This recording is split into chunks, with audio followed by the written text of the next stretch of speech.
नमस्कार दोस्तों, स्वागत है आप सभी का द इन्फॉर्मपुर में। आज हम सीटेट परीक्षा के हिंदी पेडागोजी के प्रश्नों को सॉल्व करेंगे। तो चलिए शुरू करते हैं। आज पहला प्रश्न क्या है? बोलना कौशल में सर्वाधिक महत्वपूर्ण है।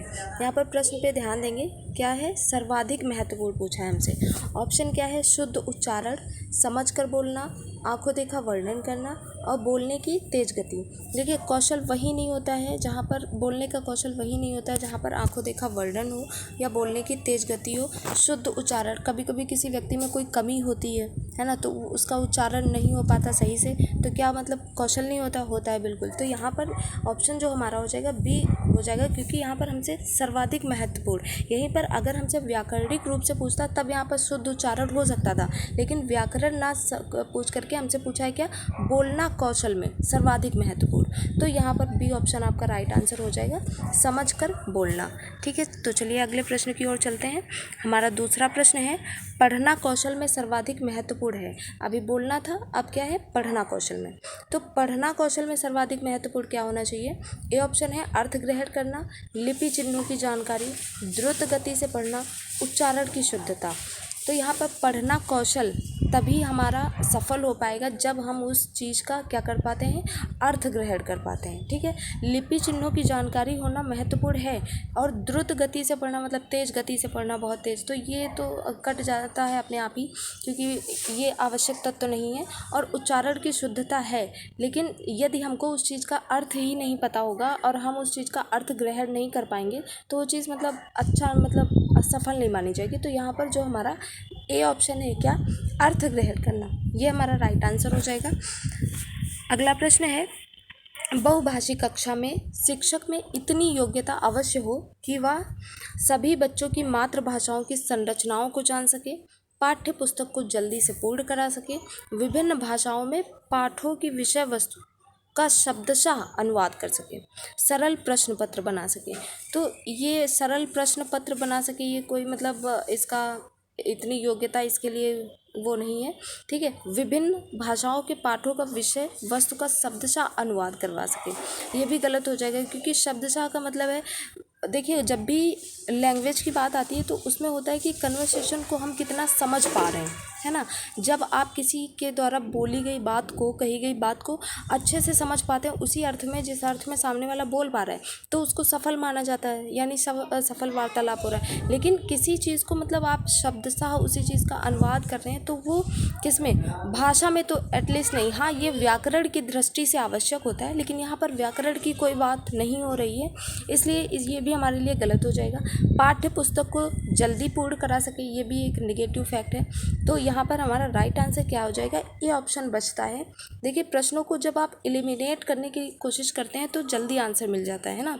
तो ऐसे भी आप अगर आंसर नहीं समझ में आ रहा है कि क्या होना चाहिए, तो आप उसको एलिमिनेट कर लें, अच्छा रहेगा, है ना। तो ए ऑप्शन के साथ यहाँ पे हमारा राइट आंसर हो जाएगा, बहुभाषी कक्षा में शिक्षक में इतनी योग्यता अवश्य हो कि वह सभी बच्चों की मातृभाषाओं की संरचनाओं को जान सके। ठीक है, जब वो, क्योंकि जो बच्चे होते हैं वो अपनी मातृभाषा ही स्टार्टिंग में जान पाते हैं कि उसी भाषा में वो बात भी करते हैं, और हमारी जो पॉलिसीज़ हैं, एजुकेशनल पॉलिसी हैं, उसमें भी जो है मातृभाषा को फर्स्ट प्रायोरिटी दी गई है। ठीक है, तो अगला प्रश्न है हमारा बहुभाषिकता, मतलब एक से अधिक भाषाएं जब किसी को आती है तो उसे क्या कहते हैं? बहुभाषिकता बोलते हैं। तो बहुभाषिकता बच्चे की अस्मिता का निर्माण करती हैं। बी ऑप्शन है भाषा की कक्षा में अनेक प्रकार की समस्याएं उत्पन्न करती हैं, एक अत्यंत जटिल चुनौती है, भाषा नीति में बहुत बड़ी बाधा है।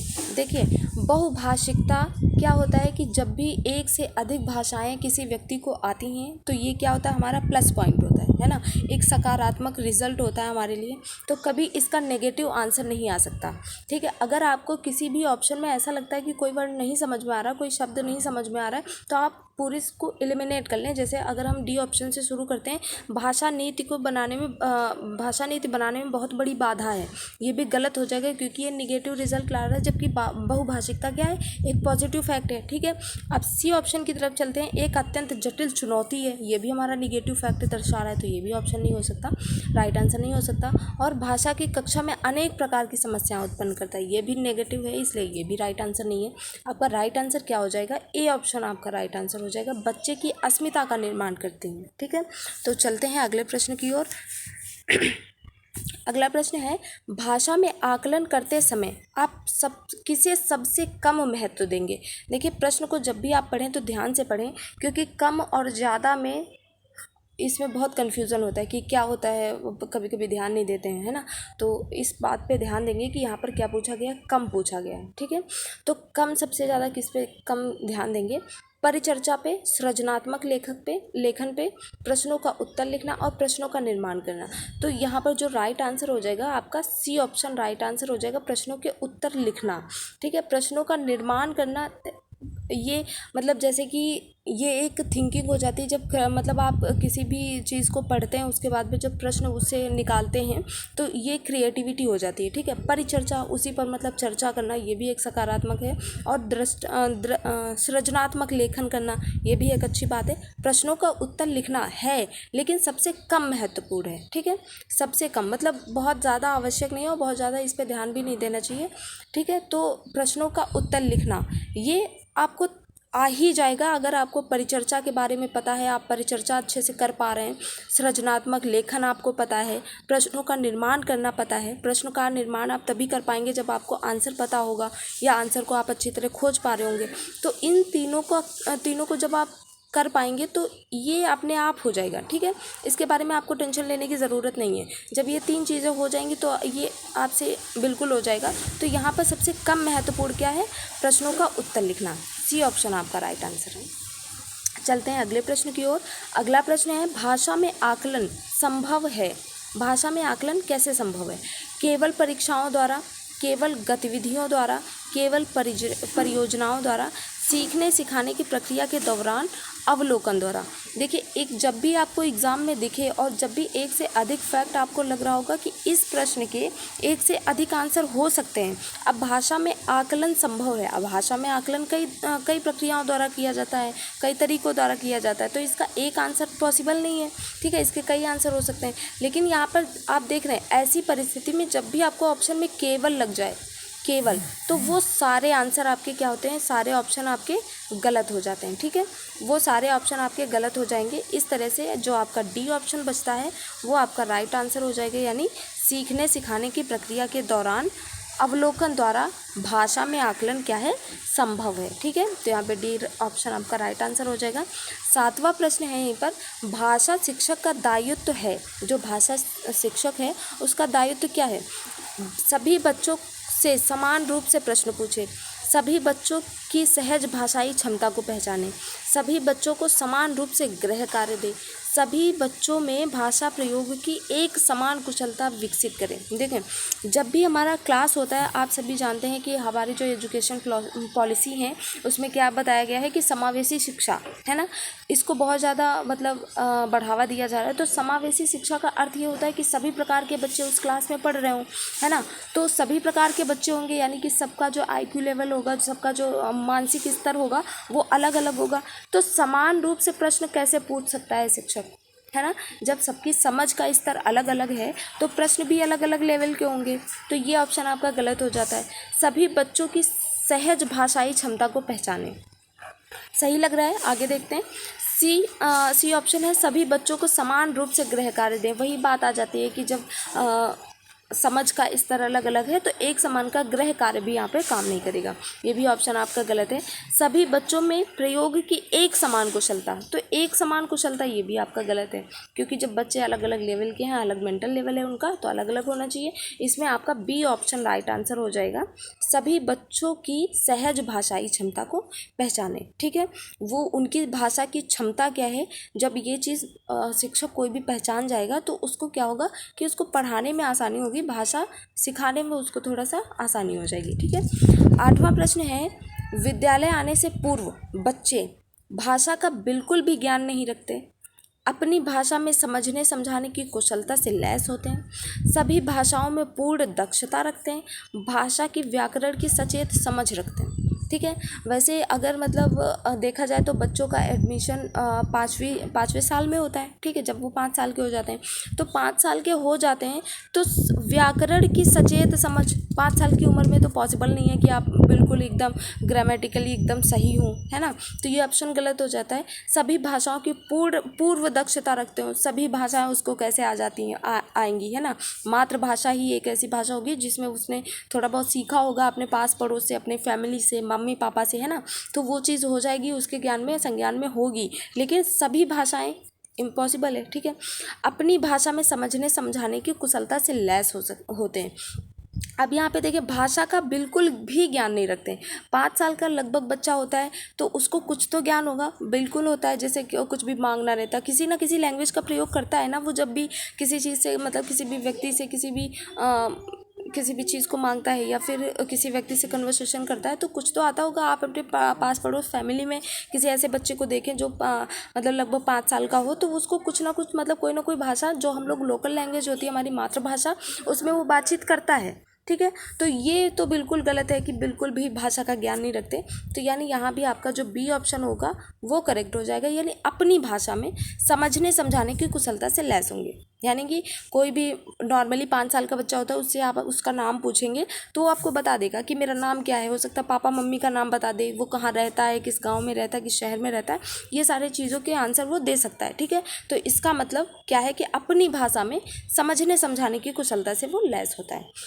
अगला प्रश्न है हमारा, बच्चा स्वाभाविक रूप से अपने घर और समाज के वातावरण से अर्जित करता है। क्या अर्जित करता है? व्याकरण नहीं। व्याकरण जब हम स्कूल में जाते हैं तब प्रॉपर तरीके से पढ़ाया जाता है हमको। वाक्य रचना, वाक्य भी हमको आता है, लेकिन वाक्य का निर्माण कहाँ से होता है? भाषा से होता है, ठीक है। और शब्द निर्माण भी। तो ये हमारा राइट आंसर क्या हो जाएगा? बी हो जाएगा, यानी भाषा अर्जित करता है। बच्चा स्वाभाविक रूप से अपने घर और समाज के वातावरण से भाषा अर्जित करता है। एक बात आप ध्यान देते होंगे कि जैसे जो भाषा हमारे आसपास के लोग बोलते हैं, बच्चे के आसपास के लोग, तो जो प्राइमरी लेवल होता है उसको जो एकदम जब बच्चा स्टार्टिंग में होता है, शुरुआत होती है उसके पढ़ने की या फिर सीखने की, तो उस एज में वो जो है अपने आसपास की भाषा बहुत जल्दी पकड़ लेता है, बहुत जल्दी सीख जाता है। वो भाषा कोई भी हो, इंग्लिश हो, हिंदी हो, ठीक है, कोई भी भाषा हो वो बहुत जल्दी अर्जित कर लेता है, ठीक। तो यहाँ पर क्या हो जाएगा? हमारा भाषा हो जाएगा आंसर।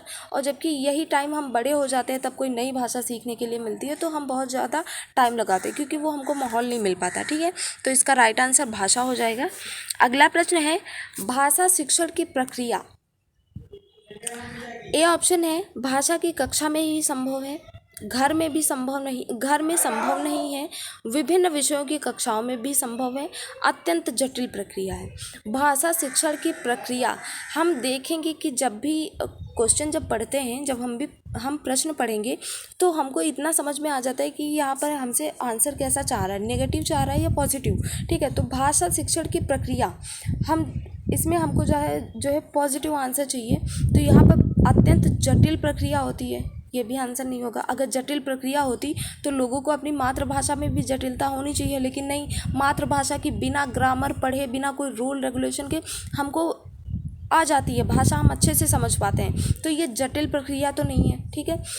फिर क्या, विभिन्न घर में संभव नहीं है, घर से ही शुरुआत होती है, तो ऐसा तो ये तो बिल्कुल गलत है क्योंकि जो बच्चा होता है वो सबसे पहले भाषा कहाँ से सीखता है? परिवार से सीखता है, ठीक है। भाषा की कक्षा में ही संभव है, यह भी गलत है। जब परिवार में सीखता है, सोसाइटी से सीखता है, तो कक्षा में ही संभव है, ये गलत हो जाएगा। आंसर आपका सी हो जाएगा, विभिन्न विषयों की कक्षाओं में भी संभव है। आप देखते होंगे, आप कोई भी सब्जेक्ट ले लें, सोशियोलॉजी है, हिंदी है, मैथमेटिक्स है, इनफैक्ट मैथमेटिक्स में भी क्या होता है, एक लैंग्वेज प्रयोग करी जाती है। जैसे हम कोई क्वेश्चन लिखते हैं तो उस क्वेश्चन का जो समझाते हैं या प्रश्न लिखते हैं तो उसमें भी एक भाषा का यूज होता है, जिस मतलब भाषा में हम प्रश्न को लिख रहे होते हैं। तो और सोशल मतलब कि जब आप सामाजिक विज्ञान पढ़ते हैं या कोई भी सब्जेक्ट पढ़ते हैं, किसी ना किसी भाषा में तो आप पढ़ रहे होते हैं ना। तो यानी विभिन्न विषयों की कक्षाओं में भी संभव है, क्योंकि जो भी विषय पढ़ेंगे आप किसी ना किसी भाषा में पढ़ेंगे। 11वां प्रश्न है हमारा, एकांकी पाठों का सर्व प्रमुख उद्देश्य। एकांकी का मतलब समझ पा रहे हैं? एकांकी वो होता है जिसमें आपको पात्र दिए रहते हैं और पात्रों का मतलब जो भी रोल होता है उसको आगे उसके उस पात्र के आगे लिखा होता है। जब हम उस चीज़ को पढ़ रहे होते हैं तो उसका उद्देश्य क्या होता है? एकांकी विधा से परिचय कराना, ठीक है। विभिन्न संवादों में संवाद बोलने की क्षमता का विकास, एकांकी लिखना समझाना, एकांकी की समीक्षा करना सिखाना। ये समीक्षा करना सिखाना, जब भी आप देखिए एकांकी बहुत सारे लोग पढ़ते हैं, बहुत सारे ऐसे लोग पढ़ते हैं जो मतलब जो जिनका एजुकेशन पूरा हो चुका होता है, या फिर लोग मनोरंजन के लिए पढ़ते हैं। तो मनोरंजन के लिए जो लोग एकांकी पढ़ रहे हैं उनका उद्देश्य समीक्षा करना तो नहीं होगा, है ना। एकांकी लिखना सीखना तो नहीं होगा। और एकांकी विधा से परिचय कराना, सिर्फ एकांकी विधा से परिचय करने के लिए तो वो नहीं पढ़ते, क्योंकि एकांकी एक विधा है और उसको आप जान रहे कि ऐसे ऐसे होता है। तो ये एक राइट आंसर ना होकर के क्या होगा, यहाँ पर बी आंसर आपका राइट आंसर हो जाएगा। यानी विभिन्न संवादों में संवाद बोलने की, विभिन्न संदर्भों में संवाद बोलने की क्षमता। जब भी आप एकांकी पढ़ते हैं तो उसमें कई सारे पात्र होते हैं और उन पात्रों में जब आप पढ़ते हैं तो आप समझ जाते हैं कि ये किस मतलब कैसे बोल रहा होगा, इसके बोलने का तरीका क्या होगा। तो वो जो होता है उस क्षमता का विकास कराता है, ठीक है। कि विभिन्न संदर्भों में प्रत्येक रोल में आप कैसा रोल करेंगे, ठीक है, कैसा आप उस चीज़ को दर्शाएंगे, इस चीज़ का क्या करता है, इस क्षमता का विकास करता है एकांकी, ठीक है। अगला प्रश्न है, कविता शिक्षण में आप सर्वाधिक महत्व किसे देंगे? कविता का भाव विश्लेषण, कविता के तत्वों के आधार पर उसकी समीक्षा, कविता का भावपूर्ण पठन और रसानुभूति, कविता में अलंकारों की पहचान, ठीक है। देखें कविता शिक्षण, जब आप कविता पढ़ाते हैं तो कविता का भाव विश्लेषण, यहाँ पर प्रश्न में देखेंगे सर्वाधिक महत्व, ठीक है, सर्वाधिक महत्व यानी सबसे ज़्यादा महत्व। तो ये भी आपका राइट आंसर हो सकता है क्योंकि महत्वपूर्ण है। और कविता में समीक्षा करना करते हैं बिल्कुल, कविता में अलंकारों की पहचान करना। लेकिन जो सबसे इम्पॉर्टेंट लग रहा है हमको वो क्या है, कविता में भावपूर्ण पठन और रसानुभूति। जब भी हम कविता वाचन करते हैं तो उसमें रसानुभूति बहुत इंपॉर्टेंट होता है, ये है ना। और भावपूर्ण भी, आप जब उसका भाव ग्रहण नहीं कर पाएंगे तो फिर मतलब कोई अर्थ नहीं होता आपका कविता पढ़ने का। तो यहाँ पर सी ऑप्शन आपका सही हो जाएगा, यानी रसानुभूति तो बहुत इंपॉर्टेंट है किसी भी पोएट्री के लिए। तो यहाँ पर देखेंगे कि क्या सबसे ज़्यादा इंपॉर्टेंट है, ठीक है, उसी को आंसर टिक करेंगे। 12 के आगे चलते हैं। 13वां प्रश्न है हमारा, किस विधा के शिक्षण के समय आप मौन पठन को महत्व देंगे? ठीक है, मौन पठन को आप कब महत्व देंगे? ए ऑप्शन है कविता, जब भी आप कविता पढ़ते हैं, कोई भी कविता कैसी है, कोई मतलब जैसे वीर रस की कविताएं हैं तो उसमें मतलब जोश वगैरह दिखाना पड़ता है, तो आप उसको मौन रह के तो नहीं पढ़ सकते, यानी कविता वाचन में भी आपका ये गलत हो जाता है। एकांकी में भी बहुत सारे पात्र होते हैं, उन पात्रों का वर्णन करना पड़ता है, जब तक आप उसे बोलेंगे नहीं आप उस पात्र को एक्सप्रेस नहीं कर पाएंगे, ठीक है। तो ये ऑप्शन भी आपका गलत हो जाता है। अगला है निबंध, ठीक है, और संवादात्मक कहानी। संवादात्मक यानी संवाद का मतलब ही होता है कन्वर्सेशन करना, किसी से बातचीत करके आप उस कहानी को क्या कर रहे हैं, एक्सप्लेन कर रहे हैं। तो ये ऑप्शन भी आपका गलत हो जा रहा है। लेकिन निबंध एक ऐसा ऑप्शन है, एक ऐसा ही विधा है जिसमें आप मौन रह करके, और ज़्यादातर निबंध हम लोग मौन करके ही पढ़ते हैं, मतलब चुप रह के, क्योंकि उसमें ऐसा कुछ नहीं होता है जिसमें हमारे भाव एक्सप्रेस करने पड़े, है ना। तो निबंध यहाँ पर आपका राइट आंसर हो जाएगा। जो निबंध विधा है आपकी वो कैसी है, मौन पठन के लिए मतलब उपयुक्त है, ठीक है। अगला प्रश्न है हमारा, बच्चों की लिखित कार्य में के अवलोकन में सर्वाधिक महत्वपूर्ण है बच्चों की लिखित कार्य के लिए वर्तनी, वाक्य विन्यास, तत्सम शब्दों का प्रयोग, अभिव्यक्त विचार। देखें यहाँ पर जो वर्तनी होती है ये तो हमारे बोलने की उद्देश्य से होती है कि वर्तनी सही है या नहीं, है ना। वाक्य विन्यास, वाक्यों का विन्यास ये भी उपयुक्त होता है, लेकिन यहाँ पर सर्वाधिक महत्वपूर्ण आपसे पूछा है। तत्सम शब्दों का प्रयोग, ऐसा नहीं है कि मतलब अगर हम तत्सम शब्दों का प्रयोग नहीं करेंगे तो वो हमारा सही नहीं माना जाएगा, यानी जो राइट आंसर हो जाएगा वो अभिव्यक्ति विचार, यानी अभिव्यक्त विचार, जो आप विचार उसमें लिखना चाहते हैं वो आपके लिए सर्वाधिक महत्वपूर्ण है। किसी भी, ये चाहे आप आपकी मौखिक भाषा हो या लिखित भाषा हो, सब में एक पहला मैसेज यही होना चाहिए कि आप जो समझाना चाहते हैं सामने वाले को वो समझ में आ रहा है या नहीं आ रहा है। ये आपका पहला मतलब पहली नीड हो जाती है। तो सबसे पहले इसी को आंसर मानेंगे हम, अगर वो उसमें कुछ भी महत्वपूर्ण पूछ रहा और अगर उसमें ये चीज़ है कि अपने विचारों को आप एक्सप्रेस कर पा रहे हो या नहीं, या कर रहे हो वो समझ में आ रहा है या नहीं, तो वो आपका राइट आंसर हो जाएगा। तो यहाँ पर आपका डी ऑप्शन राइट आंसर है, अव्यक्त विचार। फिर आता है 15वां प्रश्न और आज का अंतिम प्रश्न होता है, भाषा प्रयोग की कुशलता संभव है। ए ऑप्शन है, भाषा की पाठ्य पुस्तक पढ़ाने से अधिक भाषा प्रयोग से, केवल भाषा सुनने से, केवल साहित्य पढ़ने से। देखिए, केवल साहित्य पढ़ने से आपका भाषा में कुशलता नहीं आएगी। आपको बहुत सारे एक्सप्रेशन पढ़ने रहते हैं, बहुत सारे कि भाषा में कहाँ पर कैसे हमको एक्सप्रेस करना है, कैसे कौन से शब्दों का प्रयोग करना है। तो केवल साहित्य से ये चीज़ नहीं मिलती। हमने पहले भी बताया कि इसकी एक ट्रिक भी होती है कि जहाँ भी आप देखें कि जिस भी भाषा में एक से अधिक आंसर होने की संभावना हो, तो उसमें एक केवल जहाँ पर लगा हो वो चीज़ गलत हो जाएगी। भले ऑप्शन में आंसर वही हो जिसमें एक रीज़न दिया हो, लेकिन केवल यदि लगा है उस चीज़ में तो सिर्फ उसी को इंडिकेट करता है जो गलत होता है। तो केवल वाली चीज़ें तो पहले ही हट जाती हैं, ठीक है। फिर भाषा की पाठ्य पुस्तक पढ़ने से, सिर्फ भाषा की पाठ्य पुस्तक से आप भाषा प्रयोग की कुशलता संभव नहीं है। भाई आप पढ़ पा रहे हैं लेकिन आप अपने विचारों को एक्सप्रेस नहीं कर पा रहे हैं, तो ये भी आपकी भाषा की कुशलता को नहीं दर्शाता।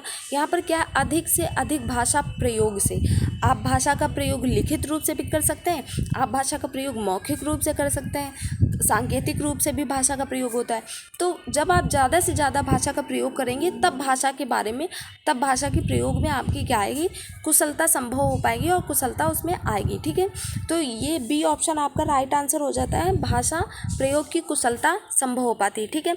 तो आज के लिए बस 15 प्रश्न मतलब कि हम ये सेशन वाइज करवा रहे हैं। जो प्रीवियस ईयर में आपके प्रश्न पूछे गए हैं उन्हीं को हम सॉल्व करवा पा रहे हैं, जो एग्ज़ाम के पॉइंट ऑफ व्यू से बहुत इंपॉर्टेंट है। तो प्लीज़ इसको स्किप ना करें और ध्यान देके इनको मतलब सॉल्व करें, क्योंकि ज़्यादातर प्रश्न आपको ज़्यादा टाइम देखने को मिलता है कि बहुत सारे प्रश्न जो है प्रीवियस ईयर से ही आते हैं, ठीक है, या फिर उन्हीं के बेस पे आते हैं। आपको इतना नॉलेज हो जाएगा कि कैसे मतलब प्रश्नों का निर्माण हो रहा है। तो और प्रैक्टिस करने से और भी इम्प्रूव होगा आपका, तो अच्छे नंबर ला पाएंगे आप लोग। तो ठीक है, अगर आपको ये सेशन पसंद आता है तो हमारे चैनल को शेयर करें, सब्सक्राइब करें और हमारे सेशन को लाइक करें। धन्यवाद।